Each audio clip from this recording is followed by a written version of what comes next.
गुरुर्ब्रह्मा गुरुर्विष्णु गुरुर्देवो महेश्वरा गुरु साक्षात् परं ब्रह्म तस्मै श्री गुरुवे नमः। तमेव माता च पिता तमेव तमेव बन्धु च सखा तमेव तमेव विद्या द्रविणं तमेव तमेव सर्वं मम देव देवा। शुरू करते हैं।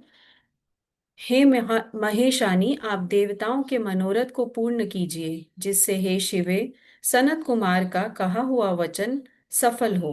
हे देवी, आप पृथ्वी पर अवतरित होकर पुनः शिवजी की पत्नी बने और यथा योग्य लीला करें, जिससे देवगण सुखी हो जाएं। हे देवी, कैलाश पर्वत पर स्थित भगवान शिवजी भी सुखी हो जाएं, सभी लोग सुखी हो जाएं और पूर्ण रूप से दुख का विनाश हो जाए। ब्रह्मा जी बोले, हे नारद, विष्णु आदि सब देवता यह कहकर प्रेम से मगन हो गए और वे भक्ति पूर्वक विनम्रता से सिर झुकाए मौन खड़े हो गए।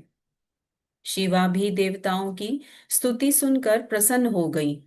अपनी स्तुति के कारण का विचार कर तथा प्रभु शिव जी का स्मरण कर भक्त वत्सला तथा दयामयी उमा देवी विष्णु आदि उन देवताओं को संबोधित करके हंसकर कहने लगी।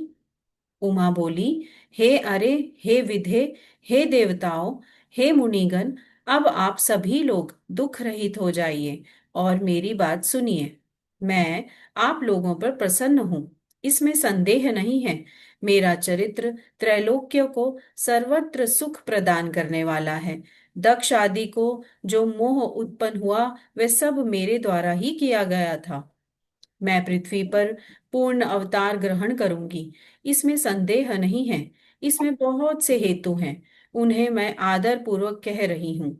हे देवताओं, पूर्व समय में हिमाचल और मैना ने बड़े भक्ति भाव से मुझ सती शरीर धारिणी की माता पिता की समान सेवा की थी।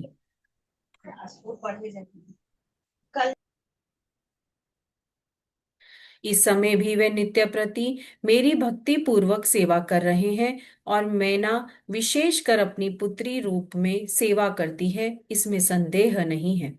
अतः रुद्र तथा आप लोग अपने अपने धाम को जाएं, मैं हिमालय के घर अवतार लूंगी, इससे सभी लोगों का दुख दूर हो जाएगा। आप सब लोग अपने अपने घर जाएं और चिरकाल तक सुखी रहें। मैं मैना की पुत्री के रूप में अवतार लेकर सभी को सुख प्रदान करूंगी। यह मेरा अत्यंत गुप्त मत है कि मैं शिव जी की पत्नी बनूंगी। भगवान शिव की लीला अद्भुत है, वे ज्ञानियों को भी मोह में डालने वाली है। हे देवगणों, जब से मैंने दक्ष के यज्ञ में जाकर पिता द्वारा अपने स्वामी का अनादर देखकर दक्षोत्मन अपने शरीर को त्याग दिया है, उसी समय से वे काला अग्नि संज्ञक स्वामी रुद्रदेव दिगंबर होकर मेरी चिंता में संलग्न है। मेरे रोष को देखकर अपने पिता के यज्ञ में गई हुई धर्मज्ञ सती ने, यानी कि मेरी प्रीति के कारण अपना शरीर त्याग दिया। यही सोच करके वे घर छोड़कर अलौकिक वेश धारण कर योगी हो भटक गए। वे महेश्वर मेरे सती रूप का वियोग सहन नहीं कर पा रहे हैं। उन्होंने उसी समय से कामजन्य उत्तम सुख का परित्याग कर दिया है और मेरे निमित्त वेश धारण कर वे अत्यंत दुखी हो गए हैं। हे विष्णु, हे विधे, हे देवगणों, हे मुनिगणों, आप लोग महाप्रभु महेश्वर की भुवन पालिनी अन्य लीला भी सुने। ज्ञानी होते हुए भी विरह में व्याकुल वे मेरी अस्थियों की माला बनाकर धारण किए रहते हैं, फिर भी उन्हीं उन्हें कहीं भी शांति नहीं मिलती है। वे प्रभु अनाथ के समान इधर उधर घूमते हुए ऊंचे स्वर में रोते रहते हैं। उन्हें उचित तथा अनुचित का ज्ञान भी नहीं है। इस प्रकार वे प्रभु सदाशिव कामियों की गति दिखाते हुए लीला करते फिरते हैं और कामुक की भांति विरहाकुल वाणी बोलते रहते हैं। वे शिव वस्तुतः निर्विकार तथा दीनता से रहित अजित परमेश्वर परिपूर्ण स्वामी मायाधीश तथा सबके अधिपति हैं। वे तो लोकानुसरण कर ही लीला करते हैं, अन्यथा उन्हें मोह तथा काम से प्रयोजन ही क्या है। वे प्रभु ना तो किसी विकार से अथवा माया से ही लिप्त रहने वाले हैं। वे सर्वव्यापी रुद्र मेरे साथ विवाह करने की प्रबल इच्छा रखते हैं। अतः हे देवगणों, मैं पृथ्वी पर मैना हिमाचल के घर में अवतार ग्रहण करूंगी। मैं रुद्र के संतोष के लिए लौकिक गति का आश्रय लेकर हिमालय पत्नी मैना में अवतार ग्रहण करूंगी। कठोर तपस्या करके रुद्र की भक्त तथा प्रिया होकर मैं देवताओं का कार्य करूंगी। यह सत्य है, इसमें संदेह नहीं है। आप सभी लोग अपने घर जाइए और रुद्र का भजन कीजिए। उन्हीं की कृपा से समस्त दुख दूर हो जाएगा, इसमें संदेह नहीं है।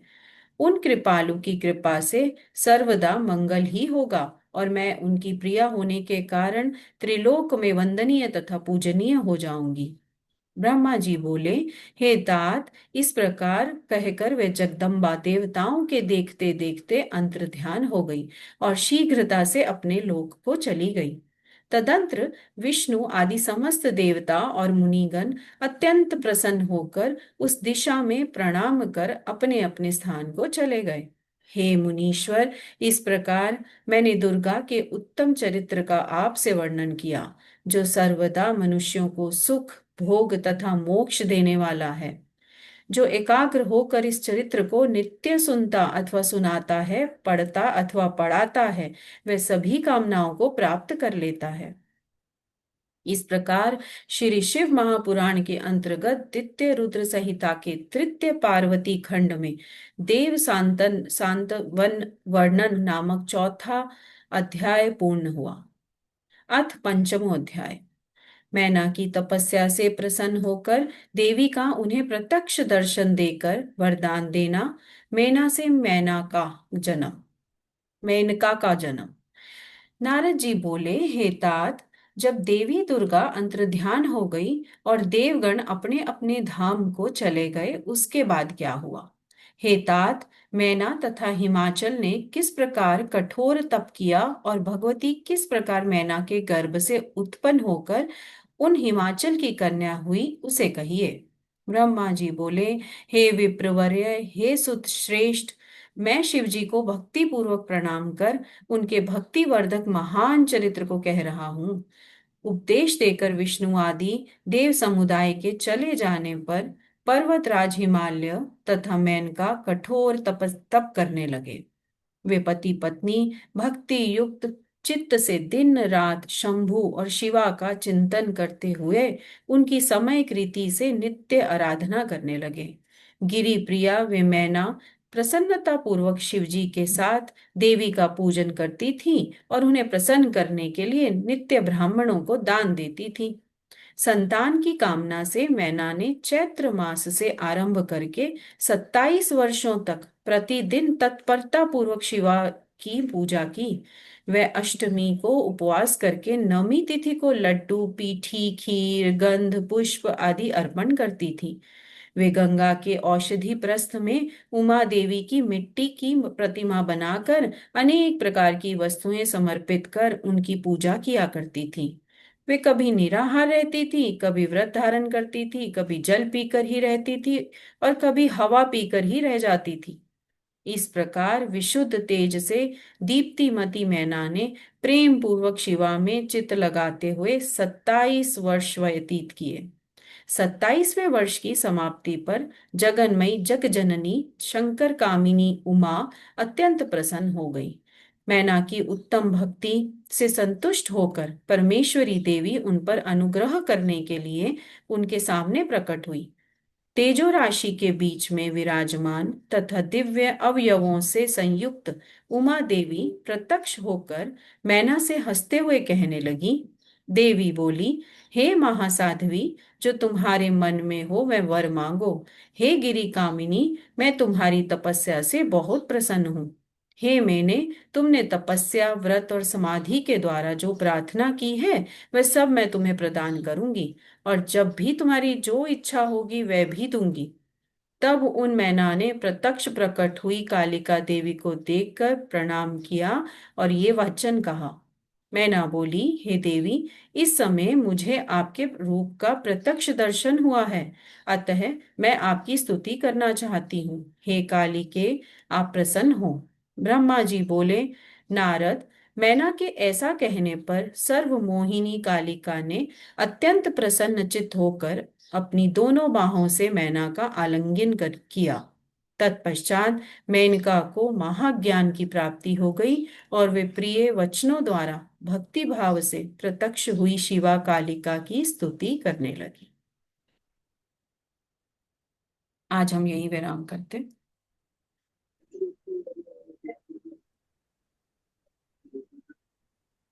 बहुत सुंदर।